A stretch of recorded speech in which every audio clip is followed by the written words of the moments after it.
Hey there, guys. Greetings and salutations and happy Friday and welcome to the best damn movie-related show on the planet Earth, the John Campea Show podcast, coming from right here in our quaint little studio. I'm joined in studio today by Ray Ora. Hey, what's up, everyone? By Jonathan Voico. Good morning. But oh God, I can't believe you had that queued up. But most importantly, you guys are here. Thank you so much for being here, making our little show part of your day. And here's how today's show is going to go. We're going to start off by talking about a few predetermined topics we got lined up for you guys. Then in the second part of the show, well, we're going to take your live comments and questions. If you're watching live and you have a thought, comment, or question you'd like us to address, go ahead and throw it on into our tip link at www.streamelements.com/JohnCampea/tip. And as long as we deem your question or comment appropriate for the show, we reserve the right to not read it. We'll go ahead and address it on the show. But the good news is this tip link is actually good 24 hours a day, 7 days a week. So let's say you're listening to our podcast, either on Spotify, Apple Podcasts, or your favorite podcasting app of choice, or maybe you're watching the show a little bit later in the day. You can still send in a question when we're not live. And if you send one in when we're not live, we'll just get around to answering it on the next episode. All right, guys. With that down, let's get things started here today with this, shall we? Apple TV has become a serious force in streaming. I mean, they play the quality, not the quantity game. And it's just like show after show after show that they pull out are always just top notch. But they really got their start with Ted Lasso. Ted Lasso was that first breakout big hit for Apple TV Plus that really caught on with the zeitgeist, right? Like everybody was watching Ted Lasso. And it's a simple show.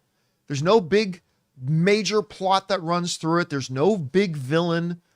It's just a show about good people doing good things and people becoming better. And like every once in a while, I just like shows and movies like that. Now, after season 3, it was supposed to be over.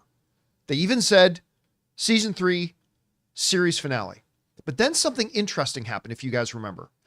About a week before the finale came, they changed the terminology from series finale to season finale, to which some people like myself said, I bet you anything there's going to be a season 4.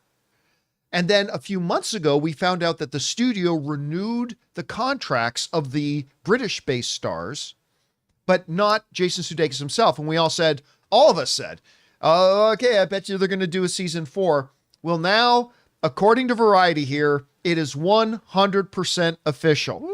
Ted Lasso has been renewed for season 4 with Jason Sudeikis himself returning. The Variety article went on to write this.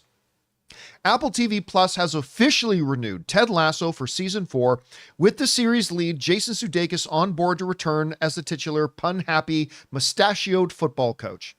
No other castings are officially confirmed at this point, though it had been previously reported that options had been picked up for Hannah Waddingham, Brett Goldstein, and Jeremy Swift. As we all continue to live in a world where so many factors have conditioned us to look before we leap, Sudeikis said in a statement, in season 4, the folks at AFC Richmond learned to leap before they look, discovering that wherever they land, it's exactly where they're meant to be. Sounds like something Ted Lasso would say. Now, we don't know a lot about at this point what season 4 is going to be, but the rumor is that it's going to be based on AFC Richmond's women's team.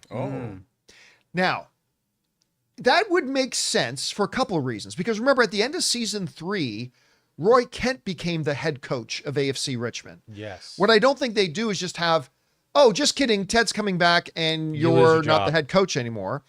But here's the other thing.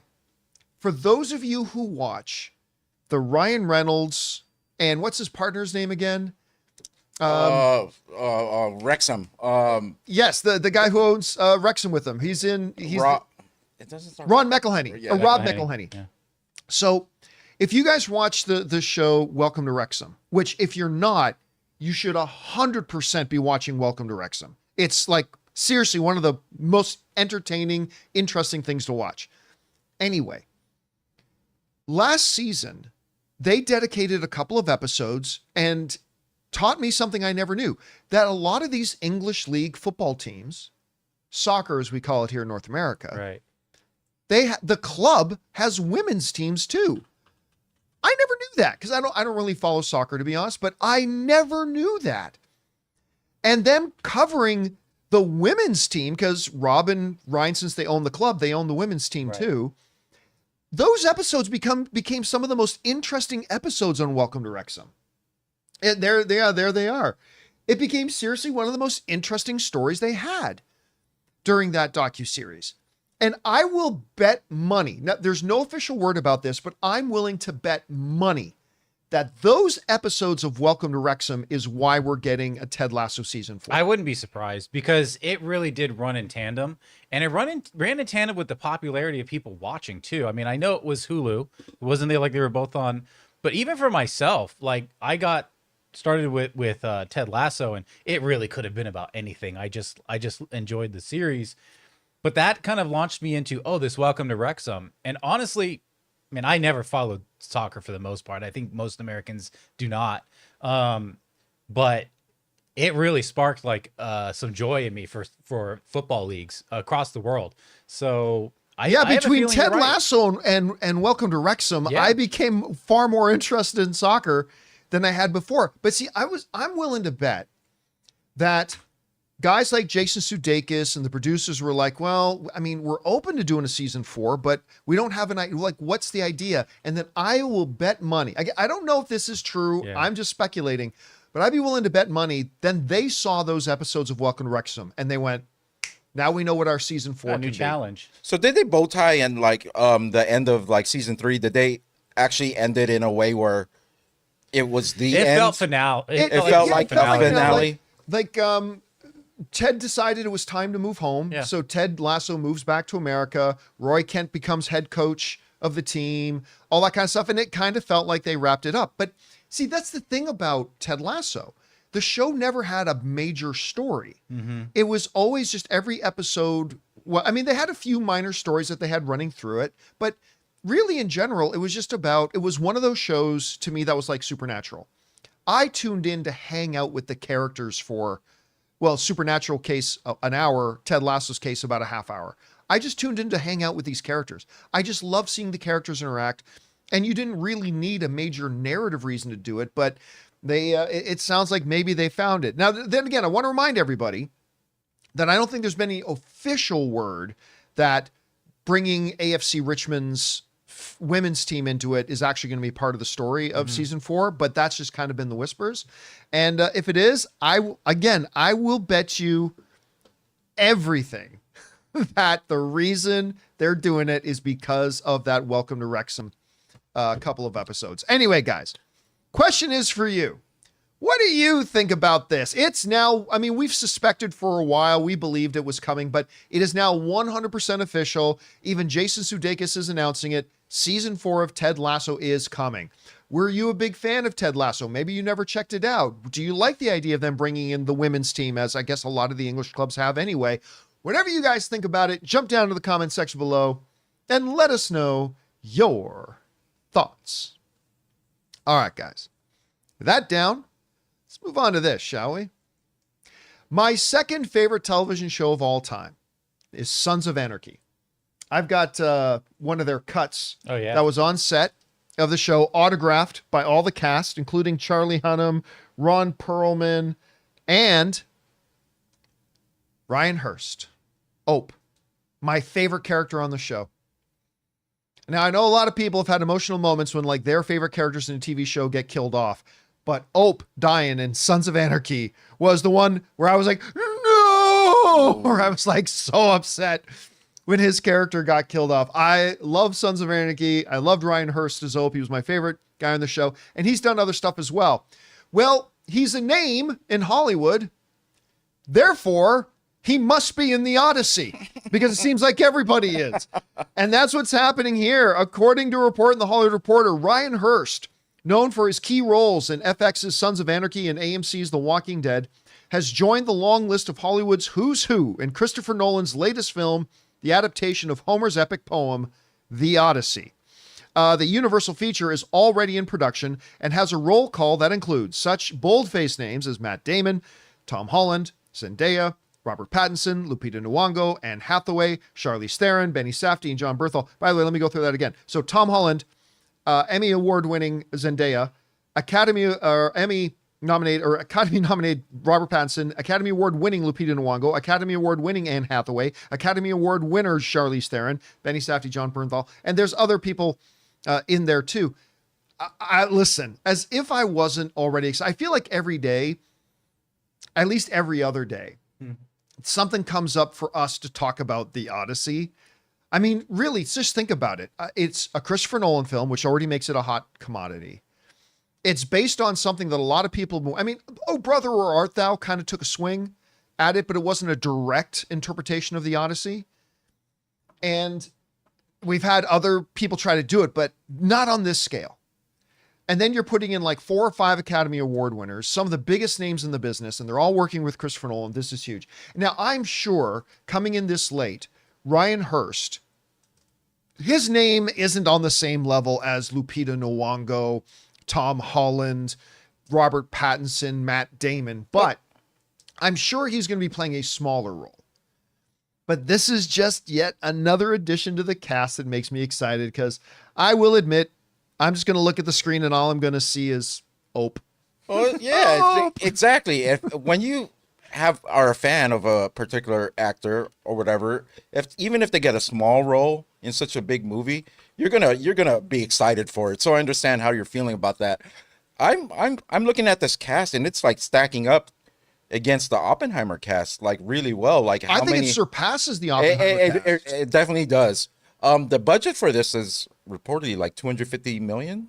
I don't know. Like I don't know if casting has a big I'm sure casting is probably at least 60 million. Now, at the same time, being Christopher Nolan, I'm sure actors, even the bigger actors, are willing to take a little bit of a pay cut definitely, to work with Christopher Nolan. But even if they are all taking pay cuts, this level of a cast is going to be expensive. I'm willing to bet at least 50 million. Now, maybe 60 million of this budget is probably just for the actors. He's always been known to have like a stacked cast in all his movies, right? Like, not really. I mean, he built up to that.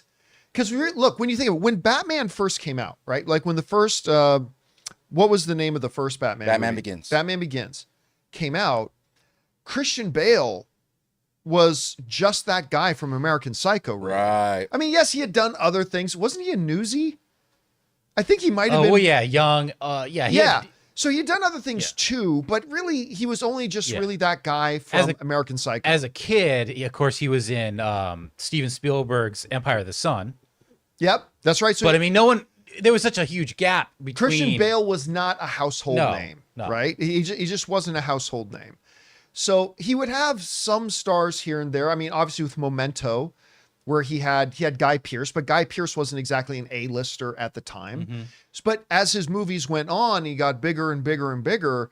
Then these actors started to coming back and working with him more, and then he started to build it. But like he's never had an ensemble like this, like not on this level. I also had one more question. I'm not too familiar with the Odyssey. Is this a movie that will stack up against, like, let's say a movie, just from going off the picture? Is it something is something like in the Gladiator vein? Or maybe the Troy? There's a lot more fantasy in this too. Okay. Like, so there's, I mean, if you thought you knew mermaids. Okay. So, I mean, so this could be, to see him take on something like this, to me is incredible. Again, adding a guy like Ryan Hurst only makes me more excited. Guys, the question is for you. What do you think about this? Maybe you never watched Sons of Anarchy. Guys, listen to me. Listen to me. If you've never watched Sons of Anarchy, cancel your plans for the weekend. Just sit down and watch Sons of Anarchy. It's basically Shakespeare with a biker gang. It's like this, I think, the second best show ever made. Anyway, what do you think about the whole thing? Jump down to the comments section below and let us know your thoughts. All right, guys. With that down, let's move on to this, shall we? Well, yesterday was the season 3 finale of Invincible. And in the second to last episode, they introduced us just at the end to a guy a lot of people who've read Invincible had been waiting for, Conquest, to show up. And it kind of promised that the finale was probably going to have a big knock him down, drag out fight. And that's certainly what they delivered. It was fun. And by the way, it was a Walking Dead reunion as Negan was fighting, what was the name of Steven? Glenn. Negan fighting Glenn. Negan doing the voice, Jeffrey Dean Morgan doing the voice of Conquest, and Glenn doing the voice of Invincible. So you had a little bit of a reunion there for Walking Dead. Anyway, the episode delivered. It was great. Although I will say this, these fights in Invincible are getting a little... Listen, I loved the Invincible Conquest fight. I did. I'm just saying they're kind of becoming the same thing. I get they're flying through buildings and they're doing all this. Okay, it's kind of becoming a little bit of that, but still, it was great. There's this incredible moment, though. Incredible moment. I won't say what Conquest said, in case you haven't seen the episode yet. But there's this great moment where Conquest is like getting close to killing Invincible. He's got him pinned down. And then he leans down and whispers something in his ear. And I won't say what it is in case you missed it. But it was 30 seconds of suddenly giving incredible depth to this character who up until that moment was just, I'm big and strong and I'm here to beat you up. That's all it was. It was a one-dimensional character. And then in just this little quick 30-second thing where he leans down and whispers something to Mark, all of a sudden he became a real flesh and blood character. You know what I mean? And it was wonderful. The way they did it was great. So I thought I'd take a second to kind of talk about season 3 of Invincible. I'll say this. For those of you who watch, you already know this, but if you haven't seen me talk about this before, I loved Invincible season 1. I don't know if I could have been more bored with season 2. I don't get me wrong. I don't think it was one of the worst things on TV, but I mean, just compared to how good season 1 was to me, season 2, I'll be honest with you, it was kind of hard to get through. I think you even paused getting into season 3 because I did. of it. When season 3 started, I didn't watch it. Yeah. Because I had kind of tapped out. I'm like, nah, I'm over it. Now, I had some friends then write me and say that season 3 was definitely an improvement. It was about three episodes in already. And they said, listen, John, season 3 is definitely improved. A lot of our audience wrote in too, like every day. Yep. A lot of our eyes wrote in telling us that. So finally, maybe about a month after it started airing season 3, maybe a little bit less than that. I'm like, all right, I'll start watching, see if it actually gets better. And I am so glad to say season 3, I'm not going to say it was as good as season 1 because season 1 was just insanely good, but it gets close to season 1. It is such a marked improvement over season 2. It's kind of like reminds me of Rings of Power season 1. Oh yeah. And then getting a lot better. See, that's what I felt about season 3 of Invincible. It just suddenly got a lot better. The stories themselves got better. The characters got more interesting. I'm totally over the Angstrom Levy character. I get it. What they're drawing it from. It's based on I've never been interested by that character. So whenever they had that character in season 3, I was kind of tuned out. But everything from the relationship between Eve and Mark was great. Mark's mom moving on. Mark's little brother, who I did not think I would like in the show version, but I've actually grown to really like the character. The storyline with Rex was fabulous. Now, obviously, they concluded Rex's storyline prior to the finale, but still, the storyline with Rex was great. I thought they could have spent a little bit more time this season on Alan the Alien and Mark's dad, Invincible's dad, Omni-Man. I thought they could have spent a little bit more time on that part of the story than they did. I felt like we only kind of touched on it just a little bit. Would have been nice to see a little bit more of that, but whatever. Overall, and oh my God, the stuff with Cecil. I think Cecil's storyline might be the most getting his background. You get why sometimes Mark hates him and why sometimes the heroes don't trust him, but you also get why he does what he does. And he is legitimately just trying to save the world. And he's trying to do right by everybody. He's trying, but he has to make really unpopular decisions. I mean, a lot of movies have characters like this, but few have done them as well as they've done Cecil. And so Yeah, man, I gotta say, I mark me down as being very satisfied with Invincible Season 3. And the mark of that is that I'm now looking forward to Season 4. That's what I was about to ask. Yeah, because at the end of Season 2, I had no interest in Season 3. I was done. And this has gotten me completely back on board yet. And here's the scary thing. Conquest ain't the most powerful Viltrumite. Thrag is still coming. I have no idea. Thrag is still coming. But these names are crazy. He's the lead singer of Queen. When you see him, you'll know what I'm talking about. He's Freddie Mercury. Okay, I see him now. He basically, they literally drew him to look like Freddie Mercury. But the king of the Viltrumites, he's still coming. Or Hagar from Final Fight. I can't remember Final Fight. It was an arcade video game. Oh, it was like I the never beat 'em played up. that one. Yeah, look, totally Freddie Mercury, who wants to live forever. So, yeah, I mark it down as a win. Guys, if you were like me and you haven't checked out Season 3 because Season 2 didn't really do it for you, it still didn't do it for me. As a fellow person who wasn't totally happy with Season 2, I highly recommend going. It's now the entire season is up on Amazon. Go check out Invincible Season 3. And if you're one of those people who have never actually tried watching Invincible, give it a go.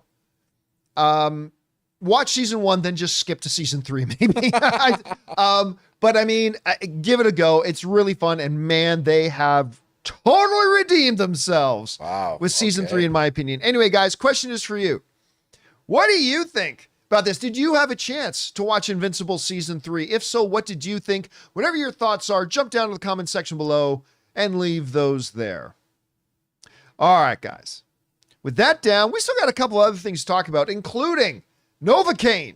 Went to go see the new Jack Quaid movie, Novocaine. What did I think about it? Well, I'll tell you about it in just a few minutes. And also, in the rumor mill, there's a new report going around that Tom Cruise could be Superman's dad, Jor-El, in the upcoming DC Superman movie. We're going to evaluate the likelihood of that and why it could actually be true. But before we get to that, we're going to take a second and thank a couple of sponsors of today's episode of the John Campea Show podcast, our friends at Kikoff and NordVPN. Guys, we want to take a second to thank a sponsor of today's video, Kikoff. Man, time flies, doesn't it? 1 minute, you're reminiscing about your last vacation, and the next, you're thinking about major life goals, like buying a car, getting that dream home. But if your credit isn't where it needs to be, those goals can feel out of reach. And that's where Kikoff comes in, the #1 credit building app in the App Store that makes it easy, affordable, and stress-free to build credit fast. And that's exactly why I love Kikoff. They give you a credit line for just building credit, not for spending. Your on-time payments get reported to the 3 major credit bureaus, helping you improve your credit mix and payment history, 2 of the biggest factors in credit growth. If your credit is under 600, you could see a jump of about 28 points in your first month. No credit check, no hidden fees, no interest, just smart credit building. Building credit can happen faster than you expect with Kikoff. Don't wait. Get your first month for just $1 at getkikoff.com/Campea. That's kickoff without the C. Get 80% off at getkikoff.com/Campea. Must sign up via getkickoff.com/Campea to activate offer. Offer applies to new customers first month only, subject to approval. Offer subject to change. Terms and conditions may apply. Point stat based on Equifax Vantage Score 3.0 changes for Kikoff users starting under 600 who made their first on-time payment between January of 2021 and March of 2024. Payment and credit activity outside Kikoff can have an impact on your credit. Individual results may vary. We want to take a second to thank a sponsor of today's episode, NordVPN. All right, let's be real. There's nothing worse than wanting to stream your favorite show or watch a live game only to find out it's blocked in your country. But guess what? With NordVPN, that is never a problem. With just one click, you can switch your virtual location and access content from anywhere in the world. I have loved using NordVPN. Whether I'm traveling and using public Wi-Fi or just shopping online, NordVPN keeps my personal info safe and private. By switching my location, I can even save money on flights, hotels, and subscriptions. It's like a cheat code for getting the best deals. NordVPN is the fastest VPN in the world, so there's no buffering when I'm streaming. Plus, their threat protection feature blocks malware, trackers, and phishing attempts, keeping my devices safe 24/7. And with just one account, I can protect up to 10 devices, so my whole setup is covered. So to get the best discount on your NordVPN plan, head to nordvpn.com/John Campea, and our link will even give you 4 extra months for free on the 2-year plan. Plus, there's no risk with Nord's 30-day money-back guarantee. Links in the description. Check it out now. And thank you to our friends at Kikoff and NordVPN for sponsoring today's episode of the John Campea Show podcast. All right, guys. With that down, let's move on to this, shall we? I have been very excited for Novocaine. I've just been really stoked for it. I love Jack Quaid. And yes, it's Dennis Quaid's kid. Of course, I first took notice of him in The Boys, like a lot of people did. He wasn't bad in that role he had in that Scream movie. And then we saw him in The Companion it's called. He was actually really good in that. That's a fun movie. That's a good movie, man. You should check that out. But the one I've been really looking forward to is Novocaine. It's basically like a Darkman setup. Yeah. And like a Kick-Ass setup. He's just a guy who has this condition where he doesn't feel pain. Oh, wow. So he can do a lot of things, but they do something really interesting with him. Instead of that making him a badass, it's made him be really afraid his whole life. He doesn't eat. One of the cool things they talk about right at the beginning of the movie. So this isn't a major spoiler because it's given away right in the beginning of the movie. He doesn't eat solid food because he's explaining to one character, if I eat solid food, I could be biting my tongue off and I could bleed to death and I wouldn't even know. That's crazy. So like he gets into his shower, he's got a bar in his water tap so he knows not to make it too hot because he might accidentally make the water too hot, get in there and give himself 30-degree burns and he wouldn't even know. And so he's always walking around being afraid of killing himself because it's this crazy thing we see as a superpower. Like we think it's a superpower, but the juxtaposition of that is that it makes him constantly afraid. And it's a really cool character. I really like it. Anyway, great concept. It's a great concept. And then as you guys see in the trailer, he meets and starts to fall for his first girl, played by Amber Midthunder from the Predator movie Prey. She was amazing in that. I love Amber Midthunder. And can I just say, she's terrific in this movie.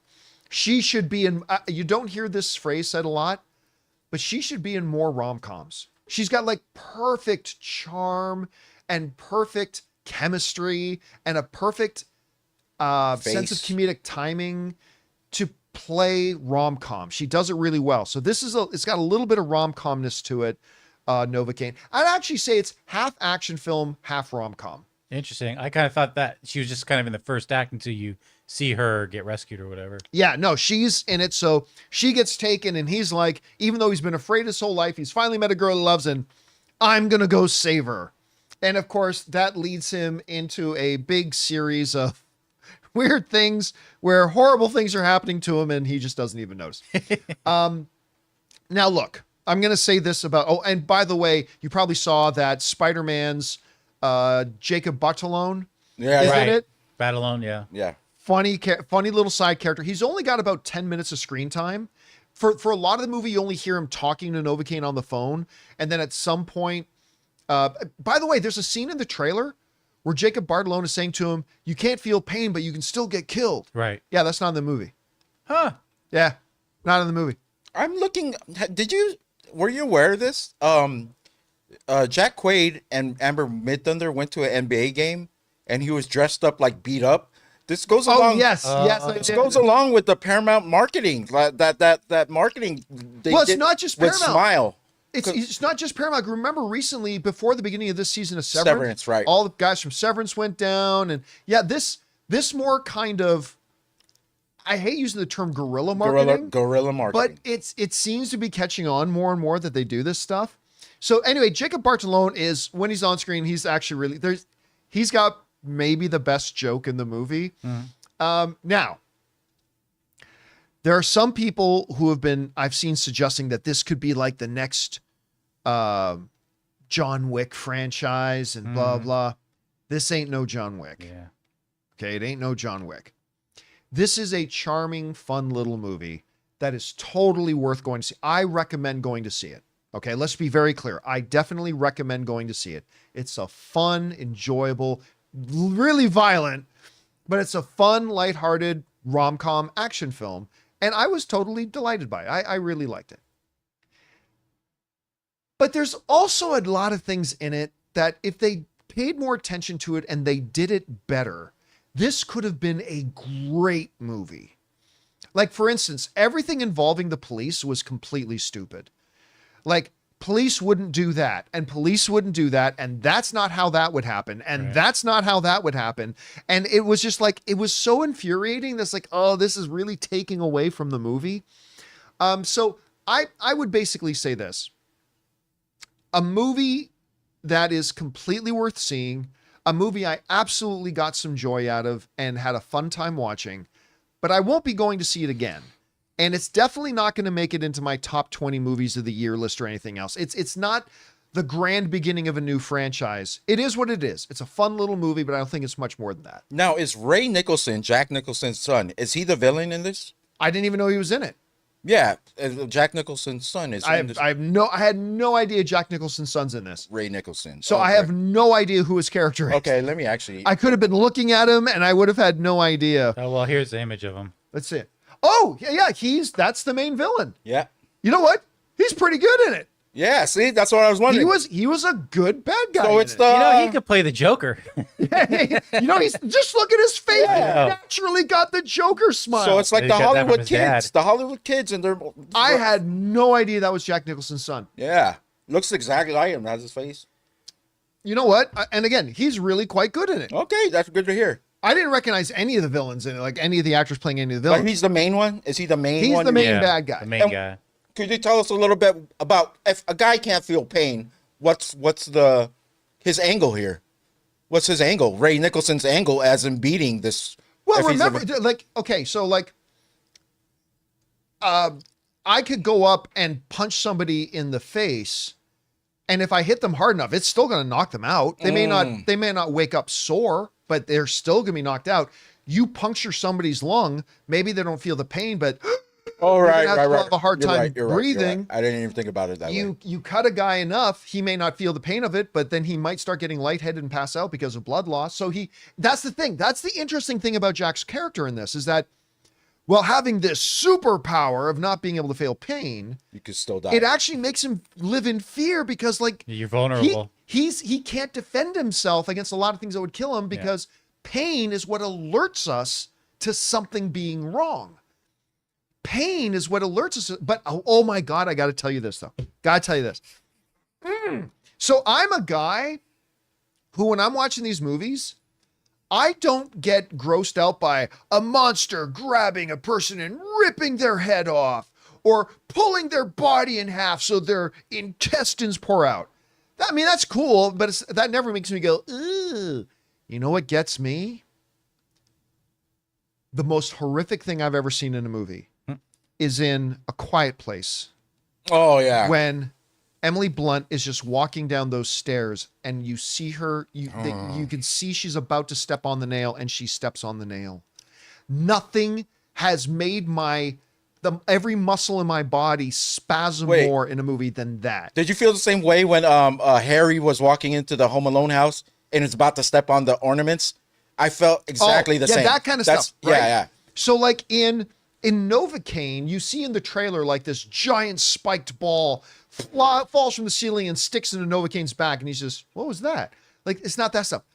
But there's a scene where a character gets their finger grabbed and broken in like that. See, you can show me 20 guys getting decapitated. Because you know the pain. but you of show that. me somebody's finger break, and I'm like, Yeah.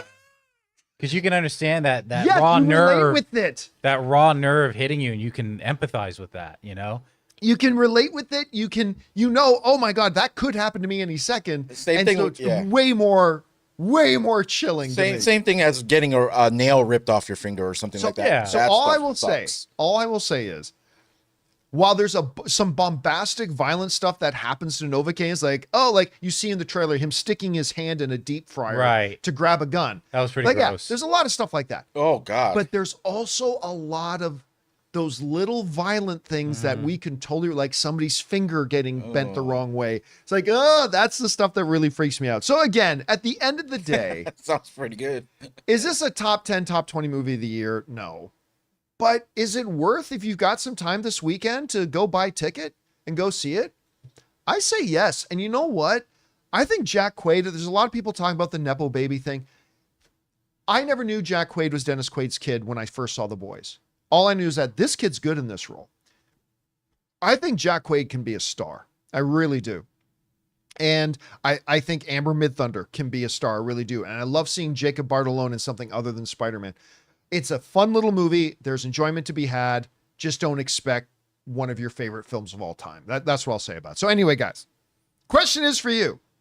Did you have a chance to see Novocaine? I don't think a lot of people are rushing out to go see it, but I think it's worth it. If you did, what did you think about it? Whatever your guys' thoughts are, jump down to the comment section below and leave those thoughts there. All right, guys. That down. Let's move on to this, shall we? We're going to label this segment as the rumor mill. I love rumors. Something to keep your eye on. A rumor running around, but firmly place this in the rumor mill. And we like to do two things when talking about a rumor mill story. Number one, assessing the validity of the rumor itself. And then number two, assuming for a moment that the rumor is true, what would we think about it? The rumor currently making the rounds, as you can see headlined here in MovieWeb, saying major movie star to be making a surprise appearance in Superman in legendary role. The major movie star, Tom Cruise. Now, they're getting this, and if you've seen these headlines running around, where this is coming from is friend of the show's, Jeff Snyder of The Insnyder. He put out a report in his newsletter, and he kind of floated the idea that Superman could be looking, James Gunn with his Superman movie could be looking at having Tom Cruise playing Superman's dad, Jor-El. Now, he also suggested in the report that that role could also be a Chris Pratt role, but that one was more unlikely. Okay, now, it should be pointed out that Jeff, in his reporting, was not saying this is a done deal, Tom Cruise is Superman. He's just saying this is something that you should look out, this is what I'm hearing, blah, blah. Now, we remember, like a year or so ago, there was that big meeting between David Zaslav and Tom Cruise. Oh, yeah. And all that kind of stuff and whatever. All right. Let's talk about, we said there's two questions. What's the validity of this? And then let's, assuming that it's real, what would we think of it? Let's start with the assuming that it's real for the sake of discussion. What would I think of it? I would think it would be awesome. I think it would be great. Listen, Tom Cruise isn't just a stunt nut. He's a great actor. He's been nominated for Academy Awards. He is a fabulous actor, and it would bring a lot of credence to the project. Not that it needs it, but it would bring a lot of credence to the project, and it would be pretty cool to have. I would 100% be on board if Tom Cruise pops up in this movie as Jor-El. All right, that's what I would think about it. Do I actually think there's credibility to this? No, I don't buy this for a second. There is actually a pretty good reason to believe it, but we'll get to that in a second. For now, I'll just say that me personally, I would be very, very surprised to see, I almost said Tom Hanks, to see Tom Cruise. I would also be very surprised to see Tom Hanks appear as Superman. Man, that would be great. That would be great. Superman, son, what are you doing? So yeah, I not Tom Hanks, but I do not see this happening. It just doesn't seem to fit in his wheelhouse right now. He's incredibly busy, all this kind of stuff. This sounds like pie in the sky kind of whatever. Have some people maybe suggested it? I'm sure it has. Has it actually been whispered around? I 100% completely believe that it has. I'm just saying I do not believe that we're going to see Tom Cruise as in Superman at all. Now, is this report saying, oh, the scenes that have already been shot? No, like I said already earlier, Jeff did not say this is a thing that he knows for sure this is happening. This is just what he's heard whispered around and all this kind of stuff. But I mean, if it were true, the scenes would already be shot because the movie's done. Right. That's what I was going to ask. I was like, that sounds like an unfinished movie that's supposed to come out in 2 months. Yeah. So they would have to have kept that under big wraps. If he is in it, the scenes would have already been shot. Okay. Now, having established that I would love it if Tom Cruise played Jor-El, and having established that I don't actually believe that's what's happening, let me give you one reason why you wouldn't be crazy if you believed it. And that is this. One of the things you can say about Tom Cruise is he loves Hollywood history. And he loves the idea of legacy and Hollywood history and all that, and you know, lineages and all that kind of stuff. When you go back to the original Christopher Reeve Superman movie, out of nowhere, Marlon Brando pops up as Jor-El. And he's great. Marlon frickin' Brando. Yeah. He's like to a lot of people, a Mount Rushmore Hollywood all-star. Marlon Brando. Academy Award winner Marlon Brando, right? All of a sudden, he pops up as Jor-El. Now, fast forward to my boy, Henry. Henry's Superman movie, Man of Steel. They didn't get out and just get some face to play Jor-El. They got somebody I consider to be one of the truly greatest actors in the world, Russell Crowe, in there to do it. The reason I would not consider you a madman or crazy if you actually thought there could be some validity to this Tom Cruise thing is because, again, as somebody who is an appreciator of Hollywood history and all that kind of stuff, to see himself as like following in the footsteps of a Marlon Brando, doing stuff, his friend, Russell Crowe, working with, like following in those footsteps and that kind of lineage, I think even if it was a small, especially if it was a small role, so it wouldn't take up much of his time. Yeah. Like if he could just go in and shoot for 1 or 2 days and do a couple of scenes and get out, I don't think you would be crazy for believing that Tom Cruise would do it. Again, now, I don't think it's true. I do not expect we're going to see that. I would be totally shocked if it were true. But I just think there is some foundation there to believe it if you actually did. It wouldn't be that far-fetched. I can imagine the meetings. It's like, now, when I enter the scene, am I falling from a plane? Like, Am I running? You literally just stand right over there. Where's Jor-El running to? You got to tell, where's Jor-El running to? Or give him like an end credit. You just have him in one scene in the movie, then in the end credits, have him dancing around to Ludacris. Oh, man. In a crystal chamber somewhere. For some of you may know that reference. Some if of you he may got this role, I was thinking about it. The last time he played a father was in War of the Worlds. That was 20 years ago. He hasn't played a character with a son or a daughter since War of the Worlds. By the way, if you go and visit Universal Studios Hollywood and take the studio tour, oh, I love that with the actual airplane that is the used, crash. the crashed airplane that they walk through. That's you get to walk around it. It's actually there at Universal Studios. I know Hollywood. someone Check it out who works on the Universal lot, so he's taken me like just on a golf cart around all those areas. It's a little different when you're on a golf cart than when you're on the actual tram. It's cool. So. Yeah, I think this is a perfectly reasonable thing that. And listen, right now, James Gunn he's pulling he's got a lot of cred right now within the Hollywood community, and so I'm sure if he gave James or Tom Cruise a call, I'm sure Tom Cruise would take the call. Again, I just don't buy it. I don't believe it. I don't think this is going to happen. Yeah, but it ain't impossible. I'm sold.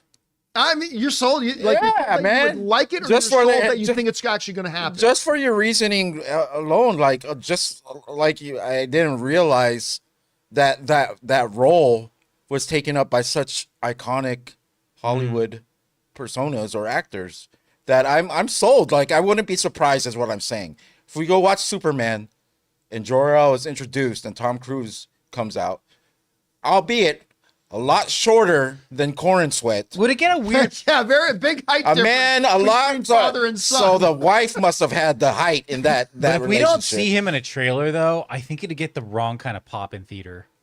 I think people would be like, I think they might chuckle because they would be ready to see him as Jor-El. That's another question. If this is true, isn't it a smarter move to market that he's in? No. Okay, no. It's a smarter move to market if he has a significant presence in the movie. If he is, if this were true, I would suspect it would be one scene, maybe 2 scenes at most. If that's the case, you don't put that in the trailers because you could be building an expectation that he's actually in a bunch of the movie when he's actually only in a scene or 2. They could use I think you don't put that. Yeah, it could be voiceover too, I suppose. Like maybe just a distorted kind of digital image of Jor-El and you just hear Tom Cruise's voice maybe. I don't know, because it's weird. If you showed me a trailer and you showed Tom Cruise, even if he's in a small part, tomorrow, my excitement level Yes, would but go then you through see the movie and you roof. get pissed off. Yeah, Right? yeah. That's the catch is that, yeah, you're going to sell more tickets. But if part of the reason you buy tickets and part of the reason you got excited is because you found out Tom Cruise is in it, and then you buy your ticket and you go to the movie and Tom Cruise is literally on screen for 45 seconds. It can't be a Black Adam then you're going to be situation. pissed. Yeah. It can't be a Black Adam Superman situation Yeah, you where can't. it's like, we need to talk. Now, granted, they didn't put Henry Cavill in the trailers, No. so that was a good thing. Anyway, guys, question is for you: what do you think about this? The rumor mill's going around right now that maybe Tom Cruise as Jor-El in Superman. I absolutely don't believe it, but there's some Hollywood precedents there for it that could make it a reality. Anyway, whatever you guys think about it, jump down to the comment section below and let us know your thoughts. All right, guys. With that down, it's time for us to move on to the most important part of our show, which is, of course, taking your topics and questions. But before we do, we're going to take a quick moment and thank another sponsor of today's episode of the John Campea Show podcast, our friends at Ridge. Hey guys, we want to take a second to thank a sponsor for today's episode, Ridge. All right, guys, let's talk wallets for a second. If you are still using that bulky, falling apart, overstuffed leather wallet, then it's time for an upgrade. I've had my eye on Ridge wallets for a couple of years now, and I finally recently made the switch to it, and I am absolutely never going back. This thing looks great, it's sleek, ultra minimalist, and can hold up to 12 cards plus cash, all without bulking up my pockets. It's made from high performance materials like carbon fiber and titanium, meaning it's built to last a lifetime. Ridge will even back it with a lifetime warranty. And this thing has the dual combo of looking great and being far more comfortable than that thick wallet. Because there's no win with the thick wallet, right? Like if you put it in your back pocket, it's uncomfortable to sit down, and it looks absolutely stupid in the front of your pants if you shove it into your front pocket. And right now, Ridge is having their once-a-year anniversary sale. Get up to 40% off at ridge.com/Campea. Just head over to ridge.com/Campea to see their biggest sale of the year. Now, after you purchase, they will ask you where you heard about them. Please support our show and tell them that I sent you. Once again, that's ridge.com/Campea. And thank you to our friends at Ridge for sponsoring today's episode of the John Campea Show podcast. All right, guys, with that down, let's get on to the important stuff. Your live comments and questions. Jonathan, what we got up first? Cody Hunt says, I kind of like the idea of Denzel playing T'Chaka. If we're going to get another Black Panther from a different universe, brought into the 616 universe after Secret Wars, why can't he be from a timeline where T'Chaka never died? Explore that father-son dynamic. Here's the thing. Okay, if that is the story, but what you don't do is go, oh, let's make up this story because then we could get Denzel to play it, right? You don't go, hey, we got Denzel. Okay, well, let's make up something for him. Like, what you do is you start with your story. Now, if the story has a T'Chaka from another universe coming in, then sure, Denzel Washington could be a good fit for that. Absolutely. But what you don't do is go, oh, we got Denzel Washington. Okay, let's make up something for him. That's how bad movies get made. So, yeah, we'll see how that kind of goes. All right, what's next? The Sappy Gilmore says, hey, John and crew, longtime listeners, first-time callers, much love from our family to yours. The Hubs and I watch your daily, and the kiddos catch the end when they come home from school. Thanks for being awesome. Aw, thank you so much. And my wife would appreciate your name because Ann is also a big Gilmore Girls. Oh, Gilmore Girls, yeah. Huge Gilmore Girls fan. By the way, side note, remember how we were just talking, if you go to Universal Studios Hollywood, you can see where the War of the Worlds plane is? Right. You could also see the neighborhood from Gilmore Girls. Did they transfer it there? It's there. They said that's where and even the most recent stuff that they did, you know how they did the reunion stuff? Yeah. That was all there on a lot of Universal they would have Studios had Hollywood. to. They have the whole city, town center cool. and everything is all there. Because it used to be the Warner Brothers Ranch in Burbank over on Hollywood Way, but now that's all gone. That's all wiped out, that ranch. So like that whole neighborhood and stuff, now it's all soundstage. So when Ann and I take the tram tour, she goes, this is where they shot Gilmore Girls. I'm like, okay. All right, what's next? Stubble McShay says, for anyone who has any interest in Battlestar Galactica, Star Trek, or Star Wars Underworld TV series that never happened. Oh, Star Wars Underworld TV series that never happened. Should check out Katie Sackhoff's interview of Ron Moore on her podcast. Very informative. It was a good Ron Moore interview. Yeah, I have not. I just heard that it happened. I haven't seen it yet. He kind of reminds me of George Lucas a little bit. He does. He does have some of those vibes. Again, Ronald D. Moore is the greatest showrunner in the world. So, of course, he was the creator and showrunner of Battlestar Galactica with Katie Sackhoff. And then he just recently, he kind of helped reinvigorate Star Trek because he worked on Star Trek Next Generation and stuff like that. But he also did one of Rob and Ray's favorite shows, For All Mankind. Yeah. And now he's the showrunner of God of War. Yep. That is coming.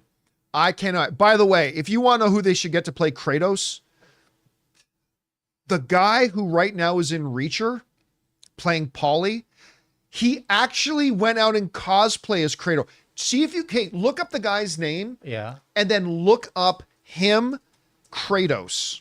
Oh, what's his name again? I can't remember. Look up just Google who plays Paulie on Reacher. Then take that name and search for that and Kratos, and then see if you can bring that picture up.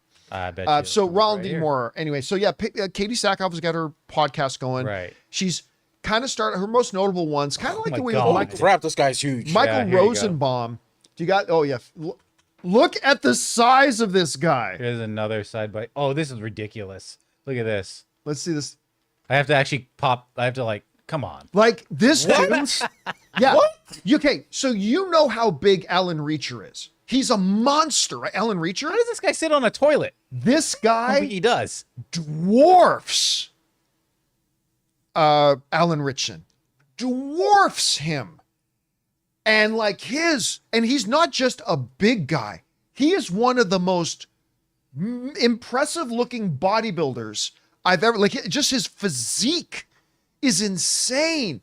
And he's a giant. So, hey, Ronald, if you're looking for your Kratos, look at the size of this guy. There's your Kratos right there. Anyway, so the world's greatest showrunner is doing God of War. If you are somebody who's looking for reasons to be excited for God of War, that's it. All right. What's next? Okay, what is next? I was so busy looking at Kratos here. We got Joe Adonis with a $20 tip. Thank you, Joe Adonis. Hi, John, Jonathan, and Ray. Have you guys seen the trailer for The Luckiest Man in America with Paul Walter Hauser? It was the opening film for CineQuest Film Festival in San Jose. Had a ticket but couldn't see it due to other circumstances. What did you think? I never saw it, but that was the one where he was the game contestant on Press for Your Luck. Press Your Luck. Here, you know what the crazy thing is? Like today, there's also a trailer drop for Freaky Friday. Yeah. I thought that movie came out last year already. Well, it's labeled as 2024, so I was confused. And this Press Your Luck one, yeah, I thought came out last year already. Me too. But anyway, I did see the trailer for Luckiest Man in the World, the one based on the true story of the guy who kind of gamed What's Press Your Luck. And I love Paul Walter Hauser. He's great, and it looks good. I will watch it. I'm so into that sort of stuff. But the basic thing is, it's a really interesting thing because, it's a true story about this guy who just did nothing but sat at home and watched VHS tapes of Press Your Luck, and he learned the patterns. I know. That's it. He just watched the show. He didn't break into any security systems. He didn't hack his way. No, he just watched it. So then when he went on the show, he knew what the patterns were, and win. And they went overtime. They actually had to stop the show, record the next day. I think over that night, they were like talking about it and starting to like think, oh, he's doing something. But then they accused him of cheating. That to me is not cheating. Like, hey, listen, if you do your thing where anybody can just look at it and figure out the pattern, and like if he broke into the studio and studied, okay, that would be cheating. If he hacked into something, but he didn't do any of that. He just looked at it and said, okay, I know, depressed now. So I think eventually they had to give him his money. Oh, anyway, I haven't seen the movie yet, but the trailer does look pretty good. This is kind of a funny comparison, John. Oh my God. Who's on the left? I can't see. Tom Cruise.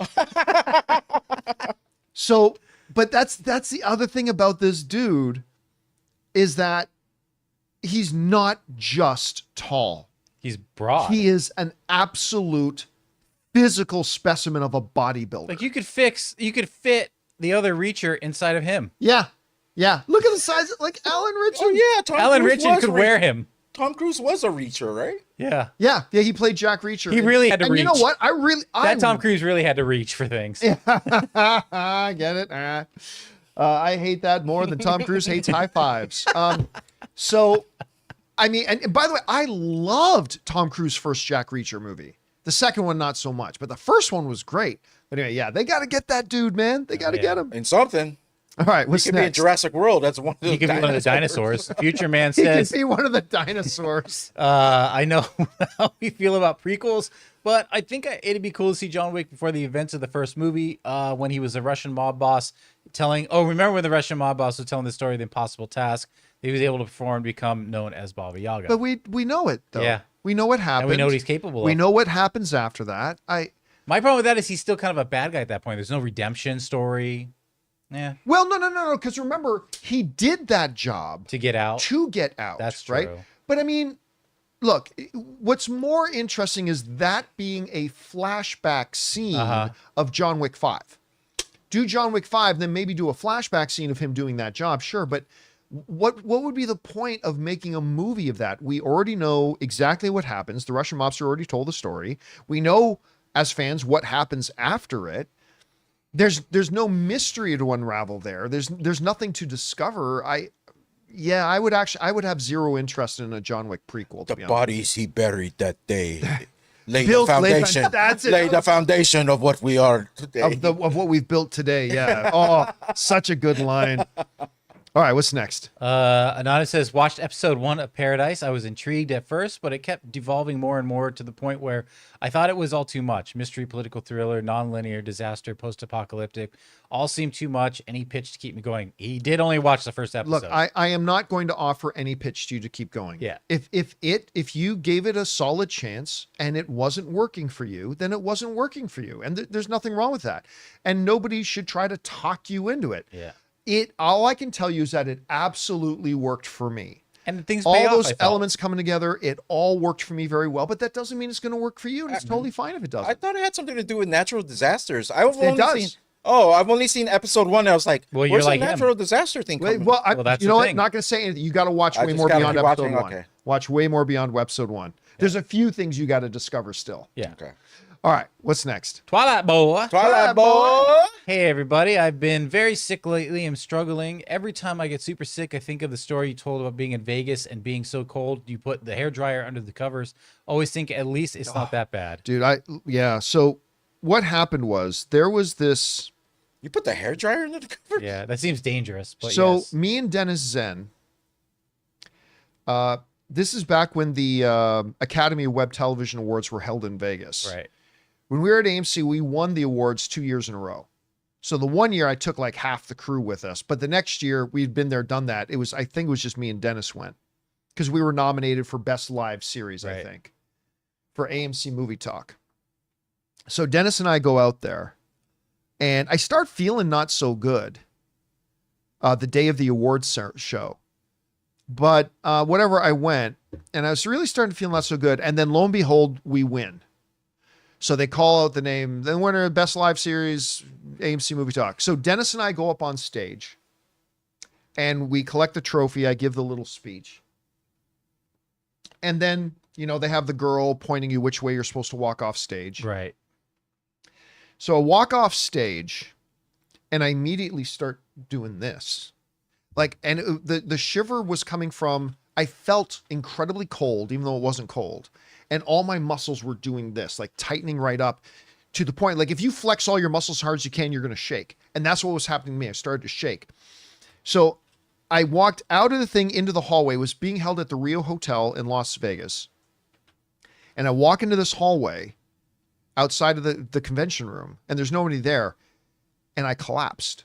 I didn't pass out. It's just that everything was so locking up, all my muscles and everything locked up so much, I couldn't walk.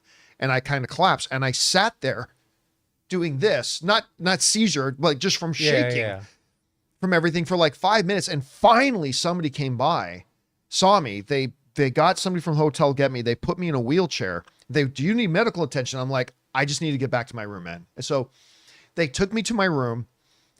I got into the bed and I was under all the blankets and I was still shaking and shaking and shaking.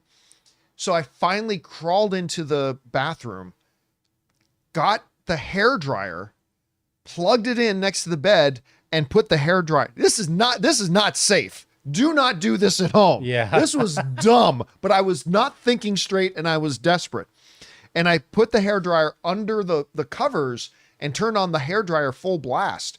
And finally, after about 3 minutes of it doing that, my muscles started to relax. But that was just the start. Turns out Dennis caught it too, because I called him in his room and he was laid out. It turns out that was the beginning of me being so sick. I think I missed like a month or two of movie talk. After that, it was, oh God, I got so sick. It was crazy. Sounds like a plague. And I think that was brought on because right before going to Vegas for it, I did the 24-hour Philippine disaster relief. Literally, I did a 24-hour streaming marathon and then got in a car and drove to Vegas. And I think that's ultimately what got me so sick. Anyway. All right. What's next? I was in Coachella when you were there. Devin says, since we're getting a Final Destination 6 this May, for fun, I decided to have a few weeks worth a marathon of all 5 Final Destinations. While they're all stupid, the deaths are effing brutal. I did find myself having a good time watching them. I understand why that series has its fans. I really do. It's not for me. There was the one they did that I pretty much enjoyed, but again, I was not a big fan of the series as a whole for me myself. So I'm not really looking forward to the next one. I will check it out though, because I did have a lot of fun with one. And again, I can see the appeal. I can totally see the appeal for it for other people. It's never really been one that's really struck me. You know what I mean? But whatever. All right, what's next? Matan says, have you read J.J. Abrams' meta-narrative novel, The Ship of Theseus, that maybe I'm not sure. His novel S? Is that what it said? I've never even heard of it. So unfortunately, the answer is no. I've never even heard of it, to be honest. Yeah. All right, what's next? Rob and I love physical media. I agree that physical media will be less with niche presence. However, I don't think it will ever go away. Sony today just announced its first new 4K Blu-ray player in over 5 years. As physical media lovers can have a small sigh of relief for once.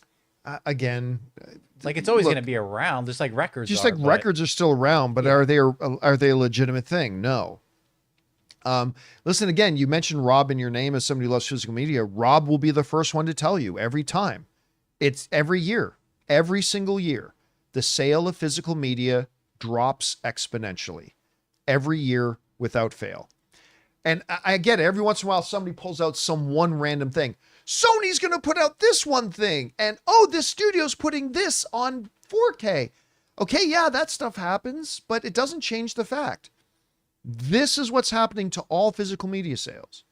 The sales of the actual physical players, the sales of the actual disc. This is not an opinion. That's the fact. That's statistics. Rob talks about it all the time. Does that. Now, we're not debating whether it should go away or not. That's not what we're talking about. Should is not a part of the discussion. It's is the discussion. And it just is what it is. Yeah, this is kind of interesting. It's this is the book here, S. And then it looks like it's sort of like a journal with like side notes and things that come with it. Oh, this is the J.J. Abrams thing. Yeah. I had never even heard of this. See, and I don't know if you like unlock a mystery or what, but it's kind of interesting. They say it's a story within a story. Yeah. Because clearly it's like a text. Right. And then somebody's got their handwritten notes in it. So you're supposed to interpret that too. There's little like interesting concept. Interesting concept. Yeah. All right, what's Anonymous next? says Apple TV does it again. First 2 episodes of Dope Thief dropped, and this show is awesome. That's another one on my long list of growing shows to watch. Crime drama written by Peter Craig, The Town, The Batman. That's all you need to know. First episode also directed by Ridley Scott. Isn't Brian Tyree Hill or whatever? Yeah, is he in it? I think that's the series I heard that he's in. Maybe so. You know, it's funny. I'm not really familiar with the series, but I read in one of the headlines today that this show is great. I just read one of the headlines in my newsfeed. I kept saying Brian Tyree Henry. Brian Tyree Henry. Yeah. Who has turned out to be like from being one of the side characters in Atlanta, he's turned into a significant star. I really like him. Anyway. Atlanta's another one I haven't got to yet. Which one? Atlanta. Like that passed me by and I just gotta... The final season's kind of shaky, to be honest with it. And the show itself can be a little hit and miss. But overall, it's a really good show. Anyway, But yeah, I'm now completely intrigued to check this one out. And the fact that it's Apple TV is just a huge thing in its favor. So I'll definitely check it out. All right, what's next? Juice Demon says, hello, John. I just want to say I'm sorry to hear about the loss of your dogs. Recently, I also had to say goodbye to my cat, Nala, who had been with me since I was 8. It's always rough. It's always hard. It's always hard. You know, I've grown up with pets. I grew up with dogs, right? But the hard thing about our 2 dachshunds, Lily and Shadow, was that Anne and I have been together we're going to be celebrating our 15th anniversary here soon. As long as we've been together, Anne had Lily before I even met her. Lily has literally, as long as I've known Anne, Lily has always been a part of my life with Anne. And very shortly after Anne and I got together, I found Shadow at a rescue and we adopted her. And for over 15 years, we've had those 2 dachshunds, and then a couple of months ago, Lily passed away. And then 2 days ago, Shadow passed away. I mean, don't get me wrong. They were very old by dachshund standards. They made a good run of it. They both made it past age expectancy. Oh, yeah. They both made it well past age expectancy. And what was great is that they got along. Like Lily was one that really they're companions. Lily was a bitch. Make no mistake about it. Was very picky about who she got, especially with other dogs. But they got along perfectly. Yeah, they were great. And you know, I'm gonna tell you something a little personal, but like this morning, like Anne loved Lily, and Shadow was Anne's best friend. Like every day, Shadow would follow Anne. Anne works at home as well. She has a home office. And every day, you know, after we had breakfast, Anne would go walk into her office and Shadow just walks right behind her, curls up in a little bed beside Anne's desk and works with her all day, right? And she's Anne's little work companion. And she barks at Jonathan. and whenever Jonathan leaves to go to the bathroom, she barks and chases Jonathan special relationship every day. She hates his ankles.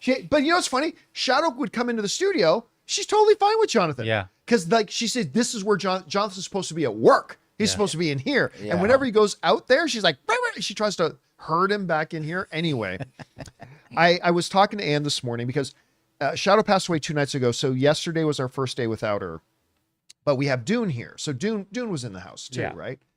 So this morning I had a chat with Anne and I said, you know, I know today's going to be a hard day because this is going to be literally the first day that she's going to be here working from home without a dog in the house. And it's going to be rough on Anne. She loved those little dogs. And, but again, couldn't be more grateful. We had them way longer than most people with dachshunds get to have them. And they were wonderful, and we missed them very much. And Shadow got a little bit of Waba grill the last time I took care of her, like a few days ago. Did she? Just a little bit of grilled chicken. You can't deny that little face right there when she's like all up in your food. So true story. So like our dogs are pretty good at not begging for food, our dachshunds. But then every once in a while, they would go and stay at grandma's house with Grandma and Ray and our friend. And if they'd be there for a while, when they would come back home, they would suddenly beg for food from the dinner tables. Like, I wonder who's giving them food from the table. They would be a lot healthier sometimes too. Especially when they were gone for like a week, like you guys would go to Canada. They would come back both as Vienna sausages. Yep, they would super round. They would be so chubby when we would come home. Like they'd be like way heavier. It's like, what the hell happened? Now you could go back to your person who starves you to death. Yeah. All right. Anyway, thank you for that, by the way. What's next? Supreme Leader says, saw Opus yesterday. Thought it was great. Loved Ao and John, the cinematography and the score songs. Thought the editing, some dialogue, and the world building could have been improved. Would have loved to see them use Moretti in the marketing. Opus. Can't remember Opus. 1 second. Opus. Oh, it's that one. Yes, with a bio. The girl from Bear. Yeah. Oh, that's right. I've seen the poster for it. Right. Ao Edebiri. Yes. I never did see it. They did a terrible job of marketing that. Like I know John Malkovich was in it. Yeah.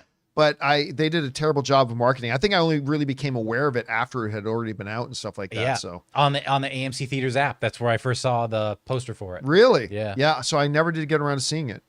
All right, what's next? Dr. Stinky. Hey, crew. Should we be slightly worried about Doomsday? Understanding that we know hardly anything, I feel a little worried. The film is just a year away. I'm hoping it's not being rushed. Also suggested in 3-year member badge. Some of us are coming up on 3 years. Oh, yeah, that's something we'll probably have to look at too. Yeah, switch up the badges. Guys, listen. They announced Robert Downey Jr. was going to be in Doomsday in July. Mm-hmm. August, September, October, November, December, January, February. That was 8 months ago. And you know that he had been signed on months before they made the public announcement. Rushing it? What remotely is rushing about the fact that they haven't even started production yet? And they made announcements about this thing and probably had their actors all signed in like a year ago. We want a trailer, John. Come on. No movies, no movies have this long of a runway to get the things up and going. No, but very few. There is nothing remotely rushed about this, like at all. Like if they announced the Russo brothers and Robert Downey Jr. today, and they said we just signed these guys yesterday, we're going to go into production in 4 weeks. Okay, that's going to feel like rushing it. But they had the Russo brothers and all that kind of stuff all signed on months before they made the announcement at Comic-Con, which was itself 8 months ago. And you know they had their story before even that. So, no, listen, be worried about Doomsday for the regular reasons we should be worried about a movie. What if they don't execute it right? What if it turns out bad? All that kind of stuff. That's worth worrying about. But worrying that it's being rushed? No. If anything, it's insane how long they have given this thing to develop and pull together. So, no, absolutely not. No reason to fear being rushed. All right, what's next? Okay, Juice Demon says, have you seen the State Farm Batman commercial? It's absolute peak. I haven't seen it. I have. Oh, yeah? Do you remember, I think it was the Super Bowl. Uh-huh. They ran like a 10-second spot of like Allstate, and then like Commissioner Gordon was on a roof and they had a bat signal in the air. I was like, what's going on? And they didn't, and that was it. It was like a 10-second thing. Yeah. Well, they finally dropped the full like 2-minute commercial of it, or 3-minute commercial of I'll have it. to check it out. And it's a Batman, but it's like the premise of the commercial is when you want insurance, you want real insurance. Right. You don't want fake insurance. Just like you in a pinch, you need the real Batman. You don't want Bateman. And Jason Bateman shows up with a big B on his chest. Yeah. And he's trying to fight the Joker and everybody else too, and he sucks. And then I'm pretty sure the real Batman shows up, and it's who does the voice of Batman in the Lego movie? Oh, yeah. Yeah, Will Arnett. Will Arnett. Which makes sense And I'm pretty sure it's Will Arnett. because they're on the podcast Smart List together. Yes, that's right. Yeah, so that makes sense. He also used to be married to Amy Poehler for many years. All right, what's next? We got okay, Rhymosaurus. Hey, I watched the movie Novocaine about that guy that feels no pain, like the movie Crank from the past. Thought it was a total blast, as these sweet rhymes are rather tough, random words and other stuff. Oh wow. Well, he liked it. Yeah, I mean, you know what? Crank's a good example. I love Crank. What was that other one with Charlton Copley, and it was like all first person? Oh, that was based on the video game. Hardcore Henry. Yeah, that was. I think that was based on a video game. That one. Crank, guys, it's older film now. Jason Statham was the first kind of big celebrity interview I did when I was doing the movie blog. You know what? To this day, let me just do a quick check here. If I look up Jason, why did I just Statham? Let me just see if I can find this quick. Okay, so this is one of the very first interviews. I'm not going to bring it up on screen or anything, but was Jason Statham for the movie blog. This was done 18 years ago. Wow. It's probably my second highest viewed interview ever. Actually, I'll just bring it a bit on screen so you can just get a. This is the video quality of it. 18 years ago, I did this interview with Jason Statham on my channel, and it's like the second most viewed interview I've ever done, like with 376,000 views on it. Man. But it's like one of the first interviews I ever did. But anyway, I love this movie. And Mark Neveldine and Brian Taylor, who are friends of mine, they directed it. And them and Milo Ventimiglia are the ones who introduced me to Anne. And anyway, so little thing, Crank, great. Crank is nothing like Novocaine. But just a little thing, if you haven't seen Crank, go watch Crank. It's a lot of fun. All right, what's next? Carl says, hey, from Ireland, John and crew, we're all burnt out with the multiverse, but one thing I'd love to see that I'll never see outside comics is a chat between Tom Holland's Spider-Man and David's Superman. What DC MCU characters would you like to see most and why? None. It would be a quirky, gimmicky novelty thing. There's none like I wish we could see this. I mean, for a lark, it would be fun to see Superman fight Hulk. But there are a bunch of animated YouTube animators that have made some Hulk versus Superman fights, if that's what you really want to see. I mean, so that would be kind of interesting. But really, honestly, no, that's why I hear some people go, I want to see Avengers versus Justice League. Like, that's a video game cutscene. That's not a movie. So again, I'm just talking for myself. So like me personally, no interest. No interest in it, really. Yeah. In terms of like maybe an animated thing or whatever, Daredevil, Batman, they always felt like they kind of would work well together in a certain way. But yeah, I kind of feel the same way.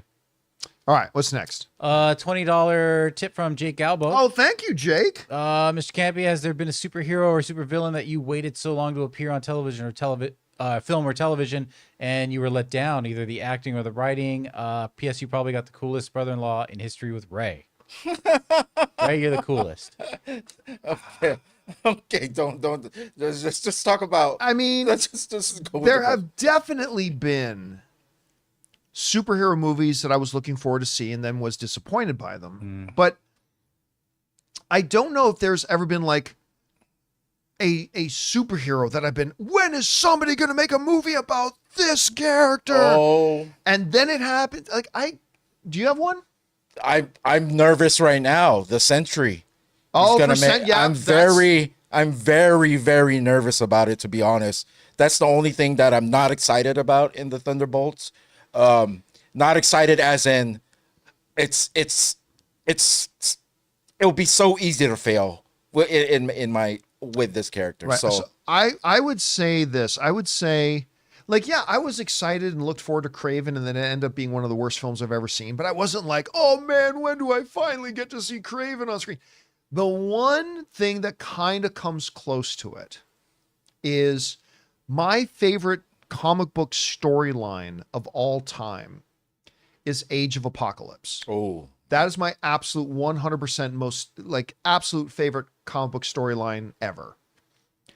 And so when they got Oscar Isaac to play En Sabah Nur, Apocalypse, and they were going to do an X-Men Apocalypse movie, I knew it wasn't going to be a direct Age of Apocalypse movie. Like, I knew that, so that was fine. But still, to finally get Apocalypse, I was positively giddy. And I loved Oscar Isaac, so I was excited that Oscar Isaac was playing it.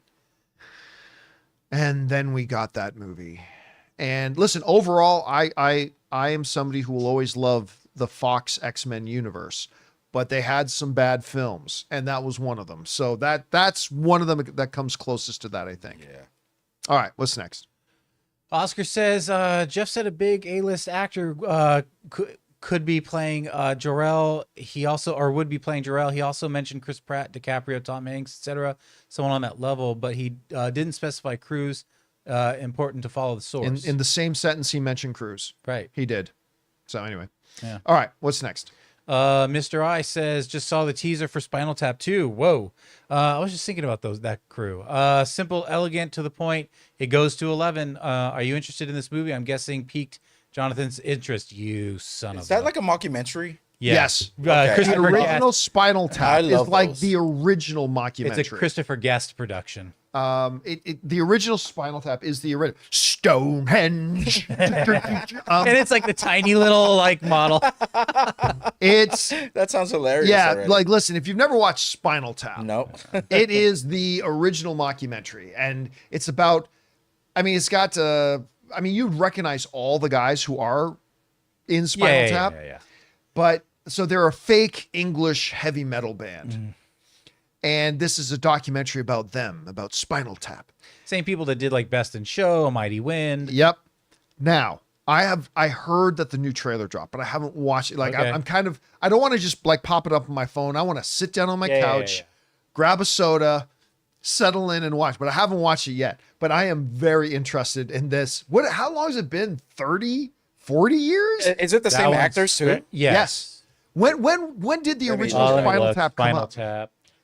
It's like, but all you did was just put the number 11. 84. 84. 1984. Yeah, this is Spinal Tap. 84. It was one of Christopher Guest's first mockumentaries. So this is like 40 years. So it's like, but you just put in the 11. So it's not really loud. But no, but it goes to 11. It's Why don't you just make 10 louder? But this one goes to this one 11. goes to 11. Wait, so what was the first one called? Is it called Spinal Tap. Yeah, Just this is Spinal- Spinal It's Tap. called Spinal This Tap. is Spinal Yeah. Tap? Yeah. Oh, okay. Oh, and if you want to go look up a music video by this fictitious band, Bitch School. Bitch School. Oh, I see it. I mean, I can't wait to see that. I don't know if it's going to be good or not, but I can't wait to watch it. So yeah. All right, what's next? All right, Itsy Bitsy Spider. I don't think it's fundamentally changes Magneto to say he ages slower. The MCU has tweaked plenty of characters' powers for the big screen, but even Fox introduced slower aging with Mystique.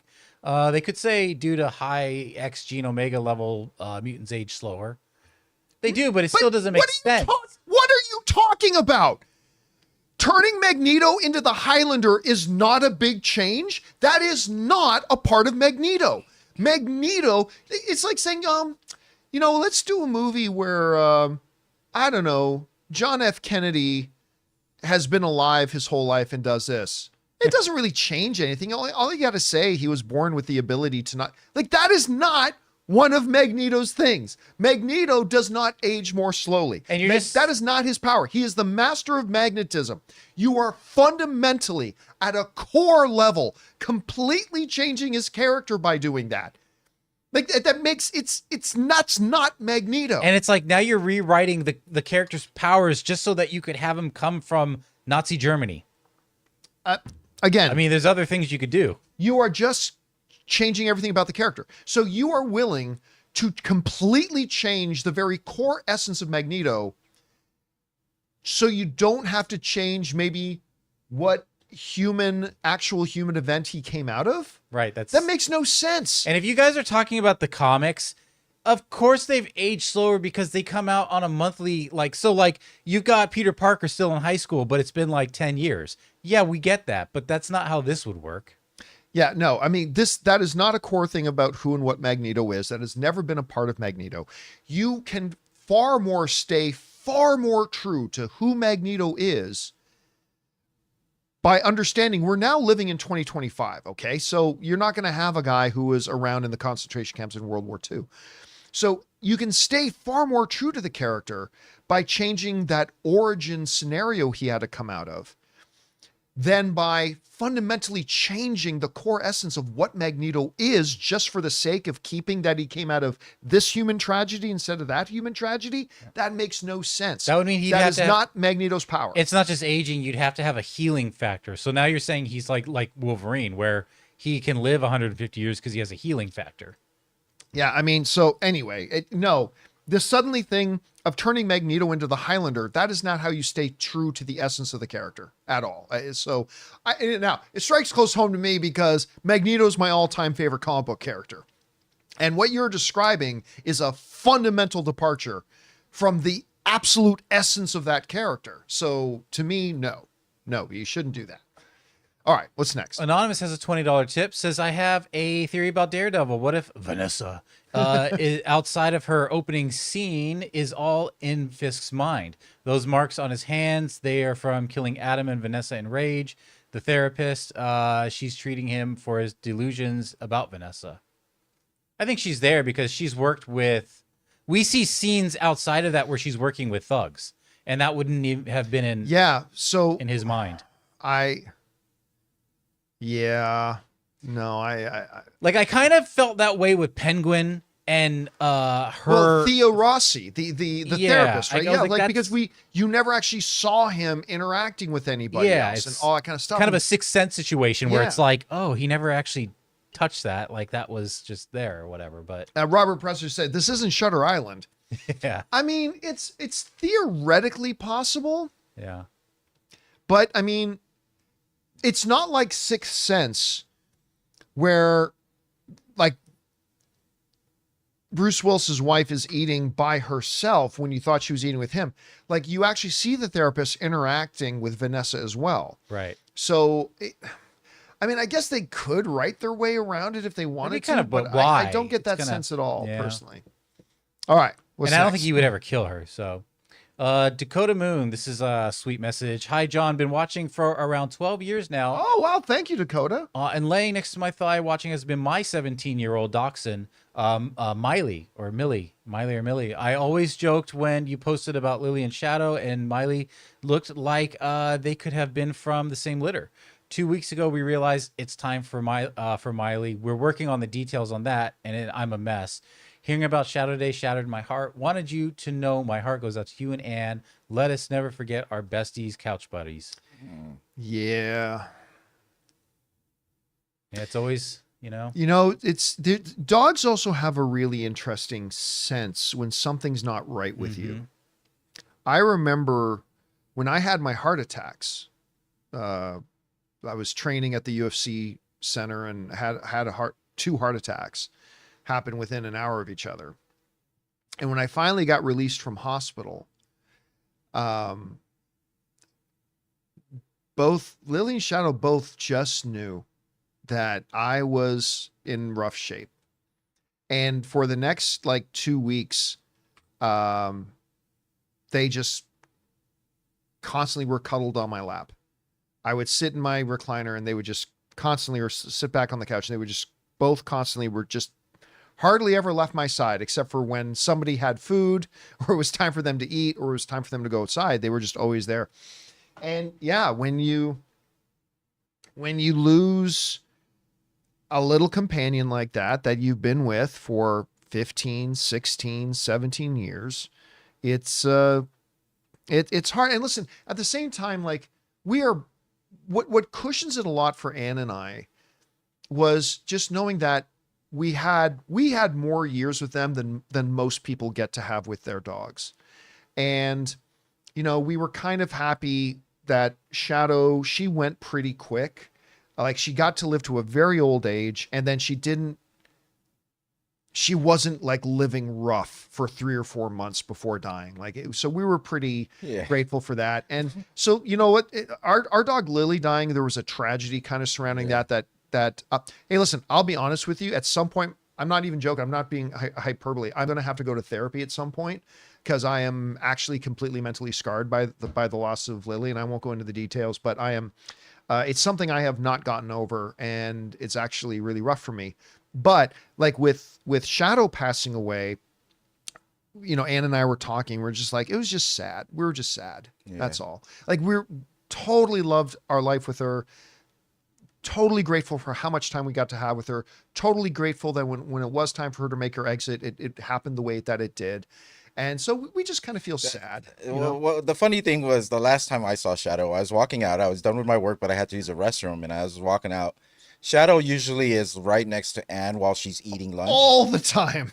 Yeah. This time, she went up on the table and actually took a bite from Anne's lunch. And Anne was like, "What are you doing?" And then we're just both laughing. I mean, she was so there until she wasn't. Yeah. You know what I mean? It just real. I'm still in shock, but yeah, it happens. All right. What's next? All right. We can move on to our member questions here. King Daddy Goat says, "Hey crew, John, I want to send my deepest condolences for your loss. Pets aren't just pets, but we know there's so much more. Hope you're having an awesome weekend full of love and laughs. Thanks for everything all you beautiful people do. You complete me." Oh, thank you, man. I appreciate that very much. Thanks for the kind words, dude. What do we got here? Alan says The Gorge, The Companion, and Mickey 17, all great original films we've gotten so far this year. It's only March. Really enjoyed them. How'd you rank the three? Gorge, Companion. I really like Mickey 17. I did too. I don't think it's going to be in my top 10 favorite films of the year list, but I really quite enjoyed it. I would say in third place, Mickey 17, in second place, The Gorge, and in first place, Companion. I love Companion, man. The Gorge got a little wonky near the end, but overall, I really did quite enjoy it a lot. So yeah, I would say they're all ones I enjoyed, but Mickey 17, The Gorge, and then Companion I thought was really clever. Especially for such a low budget indie film. It was really enjoyable. All right. All original too. Apparently, Jason Ritter joined the cast of Lanterns that was on Deadline. Oh, did he? That's cool. He's really good in Matlock right now. I really like, of course, John Ritter's son.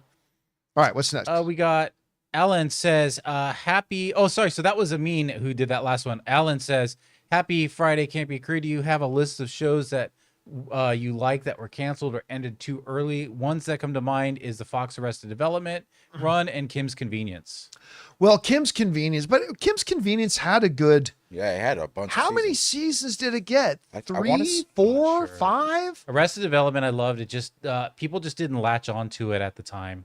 No, and you know, But I remember they loved it. did the little Netflix movie thing? six. Nobody watched it. So Well, Kim's, no, five seasons. for okay, so Kim's. Kim's Convenience had 5 seasons. Can't Half a complain decade. about that. The only one that really comes to mind, and I've talked about this one before, it's the show with Jason Isaacs, the guy who plays Malfoy's dad in Harry Potter. Yeah. It's the one, and you guys probably heard me, I keep forgetting the name of this show. It unfortunately only got 1 season, but it's the show where Jason Isaac plays this cop, and he's got a wife and a son, both of whom that he loves. And then he gets in a car accident and his son dies. Yeah. Right? And him and his wife kind of grieve with it. And then he goes to bed, wakes up. Only when he wakes up, his wife died in the accident and his son lived. Yep. Oh man! And then just, every time he goes to sleep and wakes up, he's back in the other world. living 2 lives. Then He's living in 2 different worlds. So in one world, his wife survived, and in the other world, That's his son crazy. survived. And he's trying to navigate both, and he's aware of it. He's aware of it, right? That sucks. And he starts to try to navigate this big mystery by living in these 2 different worlds.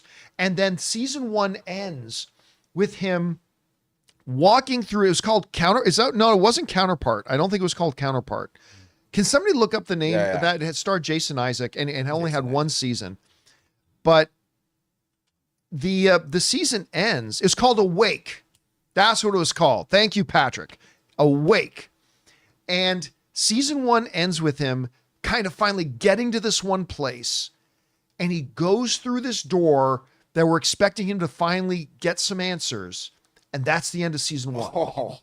And it didn't get renewed. Is it a book at least? No, I don't think so. Oh, because you could get a resolution with a book at least. It never got renewed. We never figured out why this was happening to him. Oh. And it was a good show. What if he was the one who died the whole time? That was the answer. There it is. There it is. But it was a really good show. Of course, mine is Halo. And Yeah. But if you want to talk about shows that got canceled too soon, I mean, once a show gets 3, 4, 5 seasons, but like this literally just got 1 season and didn't get renewed, and it's always bothered me because it was really quite good. What's behind that door? All right, what's next? Man, that sucks. We got MM says, hey, John and crew, after rewatching the latest episode of Daredevil, we noticed a very subtle cameo of Thomas Jane during the Dirty Cops testimony.